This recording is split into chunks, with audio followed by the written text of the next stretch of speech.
Mark is calling from Santa Ana. Good morning, Mark. Hi, Gary. How are you? I am well. What's your idea to fix the tax problems?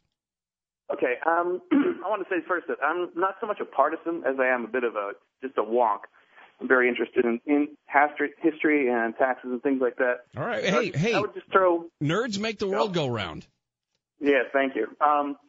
Two things real quick. The first thing I would put on the table is that we were running budget surpluses when Clinton left office.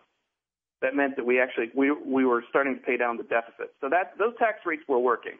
I'll put a period on that and add this. A Republican president, somebody named Eisenhower, in his administration, the top tax bracket, the top marginal tax rate was 90%. And that's how we built the interstate highway system. Now, there's a reason behind having like a 90% tax rate for the top marginal tax rate. When you have people making, let's say, in personal income, over $100 million a year, what that means is they're taking $100 million out of the company that they're running and putting it in their pocket. So when you have a confiscatory tax rate for people that make over, say, $100 million a year, they're encouraged to put that money back into their business. They're still building wealth. That still belongs to them.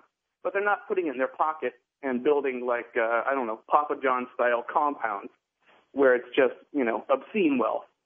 Rather than, I think Chris Rock, if you look him up, he has a very good bit telling people what the difference between wealth and riches is. Riches is, bling, Rolls Royce, and wealth is building your community, building the economy, invest in the economy rather than some silly compound out in the woods with a freaking turntable for your limousine. Mark, I want to. This isn't a partisan thing. Hold on, Mark. I want to commend you for bringing Chris Rock into the conversation about taxes because if I were to sit down and write a list of names of people who I thought would not be involved in a discussion about taxes, Chris Rock would definitely be in my top three. Mother Teresa would have been number one, but Chris Rock would have been number three. So thank you for getting that far. Let me ask you quickly though to go back to the Clinton tax rate argument, and I've heard this before.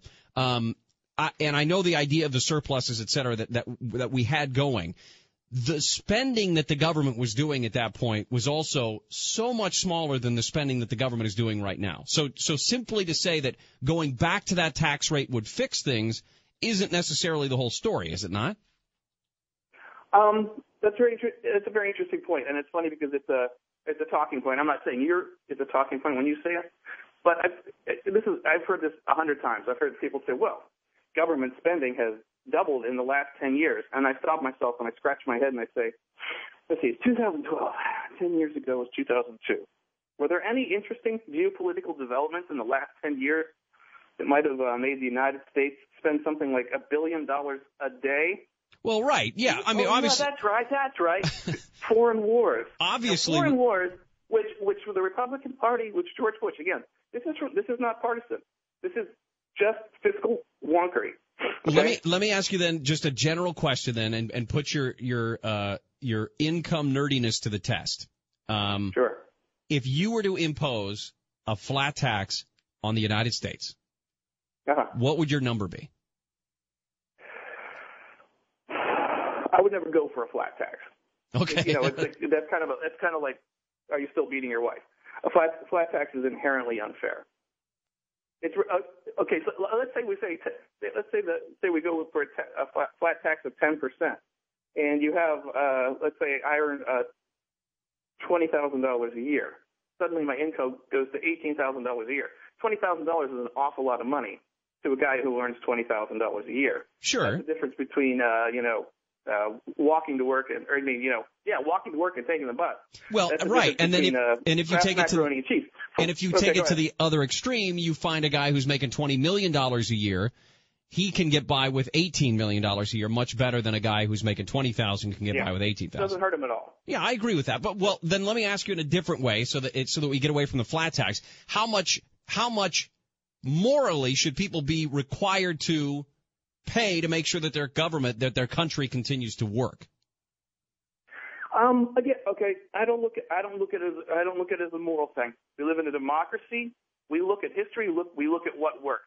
I absolutely believe in what I said. I believe in a confiscatory top marginal tax rate.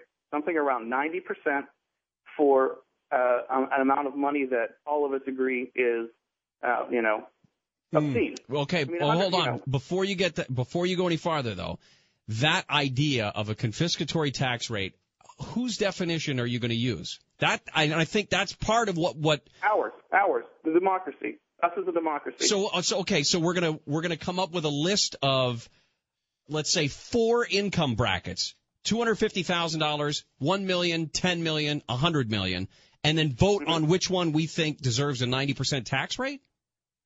No, that's what progressive taxes are. I mean, they start low. This is you'll find this interesting. You know how there's been all this conversation about how there's much hay was made during the campaign about the number of Americans that don't pay any taxes. Right. But no hay was made of the fact that actually started under George Bush. If you return the tax rate, if you're here to the wonkier parts of this conversation, if you return the tax rates to where they were under Clinton, that would go away. It was the Bush tax cuts that made suddenly 50% of Americans pay no federal income tax at all. All right. Mark, I thank you very much. That's fantastic. I love nerds. Love nerds. Nerd in my heart, man.